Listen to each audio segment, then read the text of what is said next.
C'est l'heure du face-à-face entre David Revaud-Dallon, éditorialiste politique, et Pierre Jacquemin de l'hebdomadaire Politis. Bonjour à tous les deux. Bonjour Roselyne. Et votre une de Politis On revient sur le projet de loi immigration. On essaie de traiter de la question migratoire d'une manière positive pour sortir du climat anxiogène dès lors qu'il est question d'immigration. À Politis, on est convaincu qu'il n'y a pas... Une manière positive, Oui, parce qu'à Politis, on est convaincu qu'il n'y a pas de problème migratoire, il n'y a qu'un problème d'accueil. Donc on a des reportages, des analyses sur notre propre peur. On interroge nos peurs, en fait, la peur de l'étranger qui est toujours permanente, une peur assez irrationnelle, ce qu'on explique dans ce numéro. Alors, un accord a été trouvé cette nuit entre le Hamas et Israël pour un échange d'otages et de prisonniers palestiniens. Un accord également assorti d'une trêve, le mot n'est plus tabou. La France espère que les Français seront libérés. Écoutons la ministre des Affaires étrangères, Catherine Colonna. Il faut saluer cet accord, évidemment. C'est un moment de réel espoir et c'est la première fois qu'on est aussi près de libération effective. Avec, vous l'avez dit, un premier groupe d'otages qui doit être libéré, spécialement des femmes et des enfants. Nous espérons qu'il y a des Français parmi eux, et même si possible parmi le premier groupe qui va être libéré. Alors, l'espoir, mais aussi le mot prudence, il reste de mise. La France a activé, elle aussi, ses réseaux diplomatiques, comme le Qatar, l'Égypte, mais aussi des réseaux diplomatiques. Des réseaux humanitaires, pardon. Oui, alors on va se dire aussi les choses. Bien sûr, la France a essayé, notamment avec la visite du ministre des Armées, Sébastien Lecornu, la semaine dernière au Proche-Orient, elle a essayé de jouer parce qu'elle a quand même 8 disparus dans cette affaire, outre les 40 Français qui ont été tués lors du pogrom du 7 octobre. Mais la France, en réalité, on va se dire les choses, n'est pas un acteur majeur sur l'échiquier du Proche-Orient et donc pas un acteur majeur dans ce dossier. Ce qui est intéressant, c'est de montrer que entre Israël et le Hamas, finalement, il y a un accord et que cette affaire des otages était un petit peu perdante parce que l'organisation terroriste sait très bien que l'État hébreu accorde une grande valeur à la vie de ses ressortissants. Souvenez-vous, il y a quelques années, le soldat Gilad Shalit avait été échangé après plusieurs années de captivité contre 1000 prisonniers palestiniens. Donc ça montre aussi l'intérêt d'Israël pour qu'il accorde à la vie de ses ressortissants. Donc le Hamas avait pris des otages aussi pour négocier. Et donc, on l'a vu, on voit sur ces images, le gouvernement israélien était aussi sous une énorme pression des familles d'otages. Vous savez qu'ils sont allés manifester de Tel Aviv à Jérusalem jusque sous les fenêtres du Premier ministre Benjamin Netanyahou. Donc une énorme pression. Et de l'autre côté, le Hamas avait une monnaie d'échange, si je puis m'exprimer ainsi, s'agissant de 240 vies humaines. Mais c'est aussi ce qui a expliqué la virulence et l'intensité des frappes et de l'attaque israélienne. Et donc l'ampleur des destructions est aussi causée par cette question des otages. Donc je pense que les deux parties dans cette affaire avaient vraiment beaucoup à perdre. Et d'ailleurs, il faut rester très prudent d'abord sur cet accord lui-même, puisqu'on parle d'une dizaine d'otages par jour, moyennant une trêve de 4 jours, mais il restera quand même 200 otages. Et le ministre de la Défense israélien, hier soir, Yoav Gallant, a expliqué qu'il fallait maintenir la pression militaire et qu'il était hors de question. D'ailleurs, Netanyahou l'a dit aussi, il a expliqué que la guerre continuait. Alors justement, là, il y a deux, vous soulevez un écueil, mais il y en a un autre. C'est en Israël, certaines victimes de terroristes palestiniens qui sont actuellement prisonniers en Israël vont déposer un recours pour qu'ils ne soient pas libérés.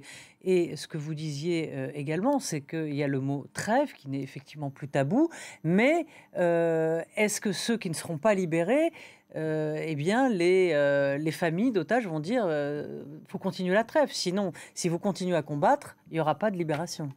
C'est compliqué. Ah bah oui, évidemment, c'est très compliqué. Et tout l'enjeu des prochaines 24 heures, donc dans le cadre des négociations encore en cours sur la manière dont vont être libérés les otages, vont être absolument décisifs sur les étapes qui vont suivre. Parce que David l'a rappelé, il y a encore 150 autres, voire 200 d'ailleurs, autres otages qui sont concernés par l'éventuel accord. Donc la manière dont ça va se passer, ça va être aussi important et décisif, je le disais, sur la suite. Moi, ce qui me frappe quand même dans cette tragédie. Donc d'abord, c'est sans doute, on l'espère tous, le début de la fin d'un calvaire pour des familles, pour les personnes qui sont concernées, qui sont elles-mêmes prises en otage, mais c'est le début aussi d'un calvaire pour elles. C'est-à-dire qu'on ne sort pas indemne, évidemment, d'un événement comme celui-là. Mais ça dit aussi beaucoup de l'impuissance des puissances, si je puis dire. C'est-à-dire qu'on s'interroge sur le rôle de la France, on s'interroge sur le rôle des États-Unis. On s'aperçoit surtout qu'en fait, les grandes puissances n'ont plus autant d'impact, de poids, notamment dans les zones en conflit. Je pense là, effectivement, au Proche-Orient. La France n'a pas de poids majeur sur le Proche-Orient. On ne sait pas dire si les Français sont concernés par la libération. On a déjà eu, excepté dans les années 20, ce qui est intéressant, et je pense qu'il ne faut pas qu'on se raconte d'histoire, parce qu'il faut aussi avoir l'humilité de se dire qu'il y a des puissances émergentes qui ont des rôles décisifs. On l'a vu, on le voit en Afghanistan, les États-Unis n'ont pas joué un rôle majeur quand même. On le voit en Ukraine aujourd'hui, on le voit encore plus au Sahel aujourd'hui. Le poids de la France n'est plus celui qu'il a été par le passé. Et aujourd'hui, l'entrée de nouveaux acteurs comme le Qatar qui est déjà un facilitateur de libération d'otages français en Afrique. On a choisi le Qatar, qui était un facilitateur à qui on transmettait les rançons pour pouvoir libérer les otages. Le Qatar a joué un rôle, d'ailleurs c'est lui qui a joué le premier rôle pour les premières libérations d'otages israéliens à Gaza. C'est l'émergence de ces puissances en fait. Donc ça veut dire qu'il va falloir savoir compter avec des puissances avec lesquelles on n'est pas forcément en sympathie, on n'adhère pas forcément au régime de ces puissances-là. Je pense au Qatar, je pense à l'Iran, je pense au Pakistan, pour dénouer un certain nombre de conflits. Et c'est sans doute un basculement des relations internationales aussi qui se joue en ce moment à travers ce qu'on observe et qu'on espère être une issue un peu optimiste de la libération des otages. Alors l'Iran, pour dénouer un certain nombre de conflits, là je ne vous suis pas, puisque l'Iran, on le sait, est le principal derrière puissance qui arme le Hamas. Pour la peine, je ne parlais pas du conflit israélo-palestinien, mais je parle plutôt de la Russie quand il s'agit de parler avec l'Ukraine, quand il s'agit de parler avec la Russie pour libérer un certain nombre d'otages. L'Iran et le Qatar ont joué un rôle considérable pour libérer des otages, l'Iran fournit des armes, des drones et des missiles à la Russie et est clairement allié de la Russie. Donc je ne vous suivrai pas sur ce terrain. Sur le Qatar, c'est certain. En revanche, c'est vrai que si la France a perdu beaucoup de terrain et je le crois, n'est pas vraiment un acteur majeur de cette crise, même si on ne sait pas, il y a 3 mineurs français, puisque cet accord de première libération d'une 50aine d'otages israéliens concerne des femmes qui ont été retenues en otage et des mineurs. Il y a 3 mineurs français qui ont disparu, qui sont vraisemblablement otages. Enfin, on ne sait pas. On ne sait pas non plus s'ils feront partie des libérés. Donc la France n'est pas vraiment un acteur majeur. En revanche, les États-Unis ont quand même beaucoup contribué à cette trêve, avec une grosse pression sur le gouvernement israélien. Israël écoute Netanyahou. Évidemment, et d'ailleurs, le directeur du Mossad, David Barnea, qui s'est rendu au Qatar pour négocier la libération, a été accompagné par le directeur de la CIA. Donc évidemment, Joe Biden, vous avez vu qu'il avait eu quelques réserves, notamment ces derniers jours, et qu'il avait quand même pris un petit peu ses distances avec la stratégie de bombardement intensif de la bande de Gaza par Israël. Donc les États-Unis restent quand même un acteur majeur dans le jeu, et tout le problème, c'est qu'il restera, on le disait, près de 200 otages. Si d'aventure c'est 50, si ça se passe bien, il faut rester extrêmement prudent. Et effectivement, pour le coup, les organisations humanitaires vont s'occuper du déroulé, c'est-à-dire accompagner les otages pour les sortir de la bande de Gaza. Il faut rester extrêmement prudent. Et puis, vous avez raison, Roselyne, de rappeler qu'il y a une grosse pression des victimes en Israël, des terroristes palestiniens qui seraient libérés. Et d'ailleurs, il y a un point très dur qui est que toute personne condamnée pour meurtre, pour un homicide, ne sera pas libérée par Israël et ne sortira pas des prisons israéliennes. Mais enfin, très clairement, il y a une grosse pression, d'une part, sur le Benjamin Netanyahou de la part des familles des otages, qui souhaite la libération et donc qui est prêt à accepter un cessez-le-feu, alors que de l'autre côté, vous savez que dans son gouvernement, il y a des représentants des nationalistes religieux, le parti sioniste religieux, sont donc les représentants des colons, qui, eux, refusent absolument d'abord toute idée de cessez-le-feu et de trêve, et aussi de libération. De l'autre côté, le mouvement Hamas n'est pas comparable, ce n'est pas une démocratie, donc je crois que la pression de la population de Gaza ne joue pas vraiment sur le gouvernement du Hamas. Pierre, c'est justement les colons dont vous parlez, enfin la branche plutôt extrémiste, aujourd'hui s'oppose effectivement à cet échange. Est-ce que la politique des colons a été l'un des obstacles, notamment, en tout cas en Israël, à un processus de paix, en tout cas, et à l'aggravation du conflit?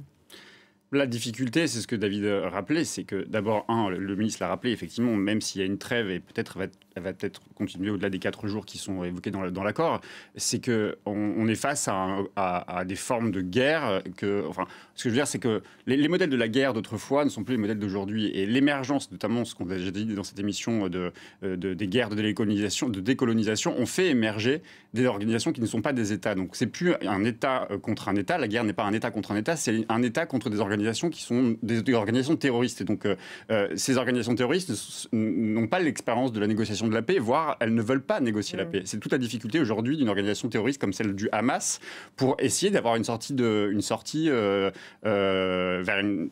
En gros, personne ne veut la paix de chaque côté, non? Biden l'a d'ailleurs très clairement dit dans sa tribune qu'il a publiée aux États-Unis, c'est-à-dire qu'il met aussi la pression à Netanyahou en disant certes, je mets la pression pour la libération des otages, mais aussi il va falloir sortir de ce conflit en favorisant l'émergence de deux États et d'une réunification de la Palestine avec la Cisjordanie d'un côté et Gaza de l'autre. Donc c'est là-dessus où il va y avoir un enjeu aussi au sein de la société israélienne, et là aussi le cabinet de guerre israélien, c'est peut-être d'ailleurs le petit espoir qu'il peut y avoir à côté d'Israël, c'est que beaucoup dans ce conseil de guerre n'est pas du tout d'accord avec Netanyahou sur la carte qu'il avait présentée notamment à l'ONU, où il n'y avait plus de Cisjordanie aux Palestiniens, il n'y avait qu'une Cisjordanie qui était celle des Israéliens. C'est d'ailleurs la grande incertitude, globalement, c'est aussi l'évolution de l'état d'esprit de l'opinion publique israélienne d'un côté et palestinienne de l'autre face au Hamas. L'opinion publique israélienne, je crois que depuis le 7 octobre et le traumatisme de ce pogrom et de ces massacres terrifiants a été d'abord, évidemment, c'est un vrai choc, un vrai traumatisme, mais sur le plan politique, je crois que ça s'est aussi retourné contre Benjamin Netanyahou. 6% aujourd'hui, d'après un sondage publié il y a une dizaine de jours en Israël, 6% des Israéliens soutiennent aujourd'hui Benjamin Netanyahou. Ça veut dire que, si vous me permettez cette expression, il ne va pas faire long feu sur le plan politique. Quand là, il y a une union sacrée, pour le moment, les Israéliens, même très divisés, ça fait 2 ans qu'ils s'opposent, 1 an et demi, sur cette fameuse réforme de la justice, qui a des manifestations et qui a un pays très crispé. Là, il y a une union sacrée, évidemment, face au Hamas. Évidemment, dès que cette guerre sera terminée, je crois qu'on va passer aux opérations politiques, et je crois que le sort de Benjamin Netanyahou sera scellé. Est-ce que pour autant les Israéliens vont basculer rebasculer vers un processus de paix? Je crois que vu le choc du 7 octobre, ça va être aussi un petit peu compliqué et ça va prendre du temps. Merci à tous les deux pour vos analyses. Et on se retrouve demain pour Politique avec Jean-Marie Colombani et nos invités. Merci.